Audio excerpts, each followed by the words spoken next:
현지 시각 7일 미국 매체 악시오스에 따르면 미군이 이란 최대 원유 수출 거점인 하르그 섬의 군사시설을 공격했다고 보도했습니다. 이란 반관영 메어르 통신 역시 하르그 섬이 여러 차례 공습을 받았으며 폭발음이 반복적으로 들렸다고 보도했습니다. 걸프 해역 내 이란 남부 본토 인근에 위치한 하르그 섬은 원유와 석유 제품 수출의 90% 이상을 담당하는 핵심 인프라로 꼽히는데 해당 수출 시설이 타격을 입을 경우 이란 에너지 산업 전반에 상당한 피해가 불가피할 것으로 보입니다. 도널드 트럼프 미국 대통령이 정한 합의 최종 시한을 하루 앞둔 이날 이란 곳곳의 교량과 철도 등 교통 인프라가 공습당하기 시작했다고 현지 언론들이 보도했습니다. 이란 메어르 통신은 이날 중부 이스파한주 부지사를 인용 미국과 시온주의자가 커션 지역의 야히아버드 철도 교량을 공격했다며 이 공격으로 민간인 2명이 순교하고 3명이 다쳤다고 했습니다. 이란 북서부 동아제르바이잔주에서도 주도인 타브리즈에서 북쪽으로 90km 떨어진 지점에 타브리즈 테헤란 고속도로에 발사체가 떨어져 양방향으로 통행이 중단됐습니다. 이런 가운데 트럼프 대통령은 미군의 하르그 섬 폭격 직후 오늘 밤 하나의 문명이 사라지고 다시는 돌아오지 못할 위기에 처했다며 그런 일이 일어나지 않기를 바라지만 아마도 그렇게 될 것 같다고 전하며 이란을 향한 최후의 공격에 나서는 모습입니다. 현지 시각 7일 이스라엘군은 테헤란을 포함한 이란 전역을 대상으로 대규모 공습을 실시했다고 밝혔습니다.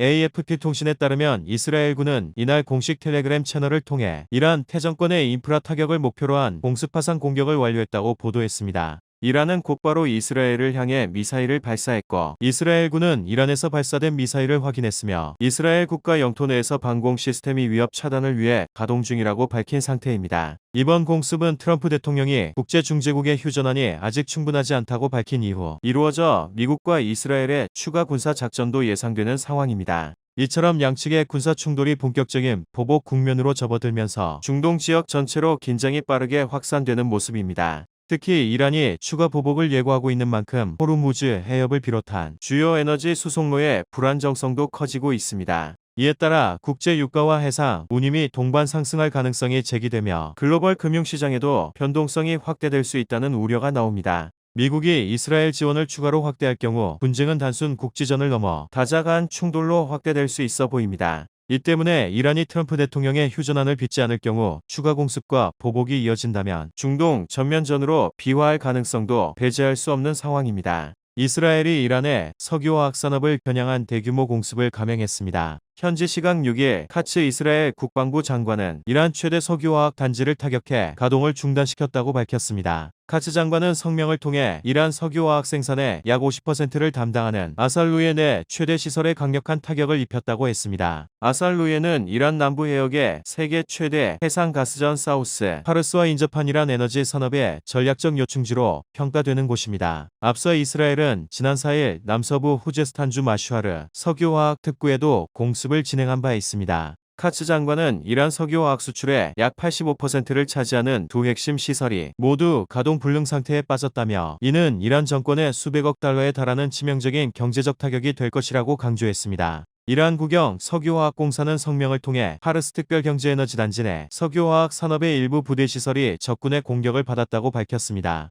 이스라엘은 이란의 전쟁 수행 능력을 마비시키기 위해 주요 산업 인프라를 집중적으로 타격하고 있습니다. 이스라엘은 지난달 18일에도 사우스 파르스 가스전과 아살루의 천연가스 정제시설을 폭격했는데 이란은 이에 대한 보복으로 걸프 지역의 가스전 등 에너지 시설을 미사일과 드론으로 대규모로 공습하며 중동 지역의 에너지 위기가 전 세계적인 에너지 공급망 위기로 확산되는 모습입니다. 현지 시각 6일 폭스뉴스에 따르면 미국 고위 소식통들을 인용해 지난 주말 실종됐던 수조종사 구조작전이 진행되는 동안 미중부 사령부 사령관 브래드 쿠퍼 제독이 이란 수도 테헤란 외곽에 위치한 이란 혁명수비대의 지하 본부를 타격하도록 지시한 것으로 확인되고 보도했습니다. 폭스뉴스가 파악한 바에 따르면 이번 공격에는 B2 폭격기가 투입됐으며 초대형관 통폭탄 즉 벙커버스터가 함께 사용된 것으로 알려졌습니다. 이 시설을 타격하기 위해 사용된 무기는 미드나잇 해머 작전에서 사용된 것과 동일한 종류인 것으로 알려졌습니다. 또 미국 고위 소식통들로부터 이번 공습으로 이란 혁명수비대 본부가 완전히 파괴됐다는 말을 들었다고 했습니다. 실종 조종사 구출 작전과 이란 혁명수비대 본부를 타격한 점은 매우 중요합니다. 이는 미군의 정보력과 군사적 능력이 얼마나 뛰어난지를 보여주기 때문입니다. 구조작전이 진행되는 동시에 미군은 테헤란 수도 외곽에서 B2 폭격기를 동원해 이란 정권을 강하게 타격하고 있었고 지상에는 200명 정도의 미 특수부대가 투입돼 해당 공군 요원을 구조하고 있었습니다. 이 같은 작전 작전은 단순한 인명 구조를 넘어 적 지휘 체계를 동시에 무력화하는 복합 군사 전략으로 평가됩니다. 특히 테헤란 인근 핵심 시설까지 정밀 타격이 가능하다는 점에서 향후 중동 정세 긴장도는 더욱 고조될 것으로 보입니다. 현지 시각 5일 악시오스에 따르면 트럼프 대통령은 인터뷰에서 수천 명의 야만인들이 실종된 F-15 조종사를 추적하고 있었다고 밝혔습니다. 이어 일반 시민들조차 그를 찾고 있었고 이란 정부는 그를 생포하면 현상금을 주겠다고 했다고 말했습니다.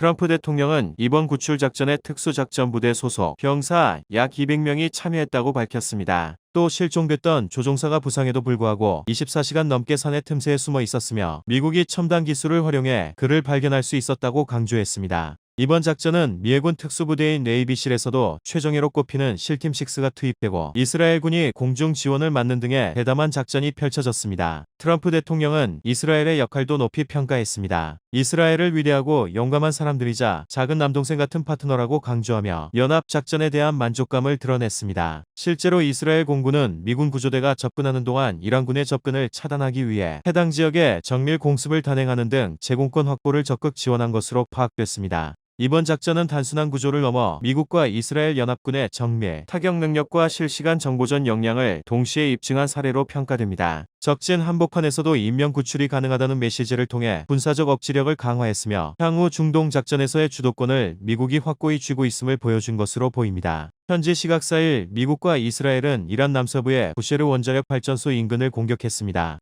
이 공격으로 경비원 1명이 사망하고 부속 건물이 파괴되는 등의 피해가 발생하며 방사능 유출 위험도 커지고 있습니다. 공습은 석유화학 단지로도 확대됐습니다. 후제스탄주 반다르의 마흐샤르 석유화학 경제구역에 폭격당해 5명이 숨지고 대규모 폭발이 일어났는데 베냐민 네타냐후 이스라엘 총리는 테러 전쟁의 자금줄인 석유화학 중심지를 공격한 것이라며 산업시설에 대한 추가 공격을 예고하기도 했습니다. 이런 가운데 트럼프 대통령은 트루스 소셜의 화요일은 이란에서 발전소의 날이자 교량의 날이 될 것이라며 빌어먹을 해협을 열어라라고 직격하며 그렇지 않으면 지옥에서 살게 될 것이라는 글을 올리기도 했습니다. 또 트럼프 대통령은 월스트리트 저널과 인터뷰에서 만약 그들이 협조하지 않고 호르무즈 해협을 계속 폐쇄하려 한다면 그들은 전국에 있는 모든 발전소와 다른 모든 시설을 잃게 될 것이라며 화요일 저녁까지 조치를 취하지 않으면 발전소도 모두 가동되지 않고 다리도 무너질 것이라고 경고했습니다. 월스트리트 저널은 트럼프 행정부 관계자를 인용해 주말에 발생한 사건들이 트럼프 대통령을 고무시켰고 이란과의 협상 타결을 위해 더욱 강력한 압력을 가하려는 의지를 북돋웠다고 보도했습니다. 현지 시각 2일 트럼프 대통령이 트루스 소셜의 테헤란 서부 카라지 인근 B1 교량이 폭격으로 붕괴되는 영상을 게시했습니다. B1 교량은 높이 132m로 이란에서 가장 높은 교량이자 핵심 교통 요충지로 알려졌습니다. 트럼프 대통령은 이란의 가장 큰 다리가 무너져 다시는 사용하지 못할 것이라며 앞으로 더 많은 일이 뒤따를 것이라고 경고했습니다. 이어 너무 늦어 위대한 국가가 될 수 있는 것마저 사라지기 전에 이란은 협상에 나서야 한다고 강조했습니다. 트럼프 대통령은 대국민 연설에서도 이란의 극강의 공격을 가해 석기 시대로 되돌려 놓을 것이라고 밝히며 고강도 군사 압박으로 이란을 협상 테이블로 앉히려는 모습을 보이고 있습니다. 이런 가운데 이란도 공세 수위를 높이고 있습니다. 타스 통신에 따르면 이란 이슬람 혁명 수비대는 성명을 통해 아랍에미리트 아부다비의 미국 철강 공장과 바레인 내 미국 알루미늄 공장, 이스라엘 방산 기업 라파엘의 무기 생산 시설 등을 미사일과 드론으로 공격했다고 밝혔습니다. 혁명 수비대는 이번 공격이 진실의 약속 4단계 작전 90차 공세의 일환이라며 이란 산업시설에 대한 공격에 대응한 조치라고 했습니다. 미국과 이란이 핵심 인프라와 산업시설을 정밀 타격하는 양상이 이어지면서 전쟁은 계속해서 확전되고 있습니다. 특히 미국은 추가 공습과 지상군 투입까지 검토하는 것으로 알려졌고 이란 역시 중동 내 미군 기지와 동맹국을 겨냥한 보복 공격을 예고하며 긴장이 최고조로 치닫고 있어 세계 경제에 미치는 파장도 커질 것으로 보입니다.